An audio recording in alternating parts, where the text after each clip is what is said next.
It was just past 6:30 in the morning when the first ramp dropped on Omaha Beach. What waited for those men wasn't a beach, it was a killing ground. German machine guns swept the sand in every direction, and soldiers were cut down before their boots ever touched solid ground. Within minutes, the surf ran red. But to understand what happened on that 6th of June, 1944, you have to go back. Back to smoke-filled rooms in London, to classified maps, to heated arguments between generals, and to the most audacious gamble of World War II, an operation that would change the course of history, and that almost never happened. In December 1943, at the Tehran Conference, 3 of the most powerful men on Earth finally reached an agreement they could no longer delay. Stalin, Churchill, and Roosevelt committed at last to opening a second front in the West. For 2 years, the Soviet leader had been demanding it, while the Red Army bore the overwhelming burden of the land war against Germany, bleeding on the Eastern Front against Hitler's war machine with no relief in sight. Churchill had long favored a different approach, wearing the Axis down through North Africa and Italy, rather than mounting a direct assault on Fortress Europe. But that strategy had stalled outside Naples, and time was running out. Roosevelt wanted the Third Reich finished fast, and he wanted it done in the West. Churchill ultimately accepted the plan. In January 1944, Roosevelt tapped General Dwight D. Eisenhower to lead the largest invasion force ever assembled. Ike landed in London with a mission that bordered on the impossible: plan, coordinate, and execute the largest amphibious assault in history without the enemy knowing when or where the blow would fall. The weight of that responsibility was crushing. On the eve of the invasion, Eisenhower sat down and wrote a short note he folded and slipped into his jacket pocket to be sent only if everything went wrong. In it, he took full personal responsibility for the failure of the operation. If any blame or fault attaches to the attempt, he wrote, it is mine alone. That note never had to be sent. But it tells you everything about the man who made the call. Across the English Channel, Hitler had seen this coming. Since 1942, he had been pouring resources into the Atlantic Wall, a vast system of fortifications stretching almost 4,000 miles, from the northern tip of Norway down to the Spanish border. 13 million tons of concrete, bunkers, gun emplacements, minefields, and beach obstacles concentrated at every likely landing point. In some sectors, it was formidable. In others, it was thinner than it looked on paper, but no one on the Allied side was taking chances. To command that wall, Hitler turned to one of his most celebrated generals, Erwin Rommel, the Desert Fox. Rommel walked the beaches, inspected the bunkers, and reached one clear conclusion: the Allies had to be destroyed at the water's edge before they could establish any foothold on French soil. Every hour of delay would be fatal. Rommel pushed hard to move Germany's armored divisions as close to the coast as possible, but his superior, Field Marshal von Rundstedt, disagreed. Von Rundstedt wanted to hold the panzers in reserve inland, ready to counterattack once the Allies showed their hand. Hitler refused to settle the argument. He split the command, and that indecision would cost Germany dearly. Meanwhile, back in Britain, the Allies weren't just building an army, they were building a lie. Operation Fortitude was a massive deception campaign designed to convince the Germans that the main Allied blow would fall at Pas-de-Calais, just 15 miles from the English coast. At the center of the deception was General George Patton, the one American commander the Germans feared most. The Allies gave Patton command of a ghost army, the first United States Army group complete with fake headquarters, fabricated radio traffic, and staged troop movements. To German intelligence, Patton was poised to strike Calais, and they believed every word of it. The real target was Normandy. Its beaches were farther from England, but significantly less fortified than Pas-de-Calais. The invasion had originally been set for May, but was pushed to June due to a shortage of landing craft. General Bernard Montgomery Monty, the hero of the North Africa campaign, pushed hard to widen the assault front to 5 beaches stretching from Ouistreham to the Cotentin Peninsula. It was ambitious, it was risky, and it was absolutely necessary. Back in England, more than 800,000 American soldiers waited. They came from Utah, Kansas, Ohio, Kentucky, young men who could barely find France on a map, now rehearsing beach landings on the shores of Cornwall, scaling cliffs, slogging through marshes. Training for a day many of them would not live to see end. The Allies had also engineered a solution to one of the biggest logistical challenges of any amphibious invasion. How do you supply a massive army without a port? Their answer was to bring the port with them. Enormous concrete caissons called phoenixes would be towed across the channel and sunk off the Normandy coast to form artificial breakwaters. Floating piers and steel roadways would allow men, vehicles, and supplies to pour ashore regardless of the tide. It was one of the most ambitious engineering feats of the entire war. While the armies prepared, the French resistance was already fighting. The Allies had coordinated 2 large-scale sabotage campaigns with the underground. Plan Tortoise, targeting German armored movements, and Plan Green, focused on destroying railway lines to choke off enemy reinforcements. In the days leading up to D-Day, hundreds of acts of sabotage were carried out across occupied France. Bridges blown, rails ripped up, communication lines cut, men and women who risked everything and often lost it so that Allied soldiers might have a fighting chance on those beaches. Then the weather turned. In the first days of June, the English Channel was hammered by strong winds and heavy seas. D-Day had been set for June 5th, but conditions made a crossing impossible. In the early hours of June 4th, Eisenhower gathered his meteorologists. The window they offered him was razor thin, perhaps 18 hours of tolerable weather on the morning of June 6th.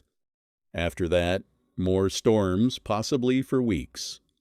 Delay meant waiting, and waiting meant risking the entire secret. Eisenhower sat in silence for a long moment. Then he said, "Okay, let's go." Rommel, convinced that the foul weather made any Allied crossing impossible, had left Normandy that very weekend. He was heading to Germany to celebrate his wife's birthday and to push Hitler one more time to move the panzer divisions closer to the coast. It was a trip with both personal and military purpose. But when the phone rang on the morning of June 6th with news of the landings, neither reason mattered anymore. He raced back to France. It was already too late. In the early hours of June 6, the sky over Normandy filled with aircraft. The British and Canadian paratroopers of the 6th Airborne Division were the first Allied troops to hit enemy soil, landing east of Sword Beach.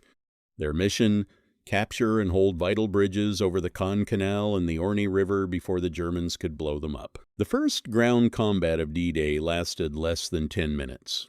Major John Howard and his company landed by glider at 12:16 a.m., just yards from Pegasus Bridge over the Caen Canal. In a lightning assault, they seized the bridge before the German garrison could react. When the success signal crackled over the radio, the code words were ham and jam. Howard had secured one of the most critical objectives of the entire Normandy invasion. The bridge would hold. To the west, the U.S. 101st and 82nd Airborne Divisions were dropping onto the Cotentin Peninsula behind Utah Beach. Their job was to secure the inland exits from the beach so that amphibious troops landing later that morning could push toward the vital port of Cherbourg. But heavy cloud covers scattered the drops across a massive area, and many paratroopers came down miles from their objectives, some landing in marshes that the Germans had deliberately flooded. The chaos of those scattered drops, however, had an unintended effect. It threw the German defenders into total confusion. Small groups of American soldiers from different units improvised, linked up, and pushed forward. The disorder that could have been a disaster for the Allies became a nightmare for the Germans. Thousands of men seemingly appearing from everywhere, with no clear pattern to track or counter. At dawn, the largest naval armada ever assembled bore down on the Normandy coast. 7,000 ships, 130,000 men, more than 20,000 aircraft committed to the operation: bombers, fighters, transports, and patrol planes covering every angle of the assault. A massive naval and aerial bombardment was supposed to obliterate the German defenses before the first troops hit the beach, but low clouds and poor visibility threw off the bombers. Many of their targets were missed entirely. Countless bunkers were left standing and fully manned. At Omaha Beach, on the far western end of the American sector, fortune made an unexpected call. A navigational error pushed the landing crafts south of their designated zone into an area that was only lightly defended. Brigadier General Theodore Roosevelt, Jr., son of the former president and the oldest man to land on D-Day, took stock of the situation on the spot and made his call. "We'll start the war from right here." By mid-morning, organized resistance near the landing area had largely been overcome at a cost of just 197 casualties. Omaha was a different world entirely.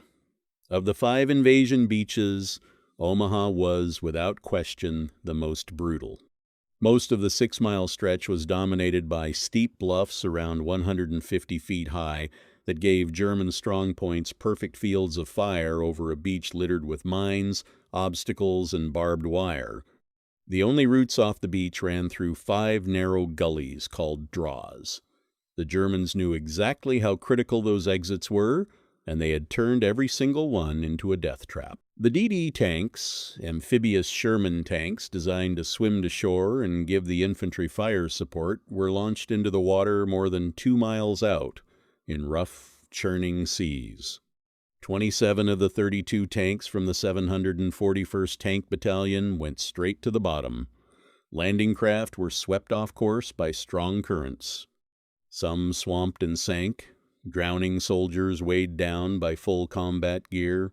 Others hit sandbars and dropped their ramps in neck-deep water, forcing men to wade ashore under withering fire. General Omar Bradley, commanding the American ground forces, briefly discussed the possibility of redirecting later waves away from Omaha entirely. But small groups of soldiers, acting on their own, with no orders and no support, began finding gaps in the German defenses, crawling, climbing, fighting inch by inch up those bluffs. By nightfall, 34,000 troops had landed on Omaha. The price? More than 2,400 killed, wounded, or missing. By far the highest human cost of any of the 5 D-Day beaches. To the east, British and Canadian assault troops were hitting Gold, Juno, and Sword beaches. At Juno, Canadian forces punched deeper into Normandy than any other Allied formation that day, after brutal house-to-house fighting through coastal villages. At Sword, the powerful naval bombardment cleared the way, and the specialized armored engineers, the so-called funnies, cleared beach exits in under 2 hours. Within 2 hours of landing, 7 of the 8 beach exits at Sword were open. But even on the British and Canadian beaches, D-Day was no easy ride. At Sword, one German strongpoint codenamed Cod took 3 hours to crack, and 2 of the attacking battalions each took 25% casualties. At Gold, the British got well off the beach but fell short of all their objectives, and Caen, a city that was supposed to fall on D-Day itself, would stay in German hands for another 6 weeks. That afternoon, the Germans launched their first major counterattack. The 21st Panzer Division, the only German armored formation in the immediate area, drove a wedge between the British and Canadian lines, and elements of the division actually reached the coast. It was an alarming thrust, but not a decisive one. Confused command decisions and the weight of Allied firepower turned them back before they could exploit the gap. The division suffered significant armored losses before the day was out. The rest of Germany's armor was under Hitler's direct control. But the Führer had been asleep when the first reports came in. His staff, wary of his reaction, had chosen not to wake him. By the time he was briefed, hours had been lost. When he finally heard the news, he reportedly reacted with confidence, still convinced that Normandy was a feint and that the real blow was coming at Calais. Operation Fortitude was still working. The ghost of Patton's fake army still had German divisions pinned down hundreds of miles from the real fight, waiting for an attack that would never come. In the days that followed, the Allies expanded and locked down their beachhead. The Germans scrambled to mass for a decisive counterattack, but Allied air superiority made any daylight movement suicidal. Columns of panzers were hammered from the air around the clock. The French resistance stepped up its campaign, blowing bridges, cutting rail lines, and jamming German communications, delaying reinforcements by hours, sometimes days. French civilians paid a brutal price for that support. Villages were destroyed, hostages were shot, but the sabotage worked. On June 12th, the Allies captured Carentan, linking all 5 beaches into a single unified front. Men, machines, and supplies were pouring into Normandy by the thousands. Any German hope of throwing the invaders back into the sea was gone. The largest amphibious operation in the history of warfare had held. D-Day was not a triumphal march. It was organized hell built on years of meticulous planning, mountains of steel, the quiet courage of men who crossed an ocean to free a continent they'd never seen, and the invisible sacrifice of resistance fighters who never wore a uniform. More than 10,000 Allied troops were killed, wounded, or missing on D-Day. 11 weeks later, Paris would be liberated. In less than a year, the Third Reich would be ash. But what began on those Norman beaches on that gray June morning was far from over. The Battle of Normandy had only just started, and the hardest fighting was still ahead. Thanks for watching.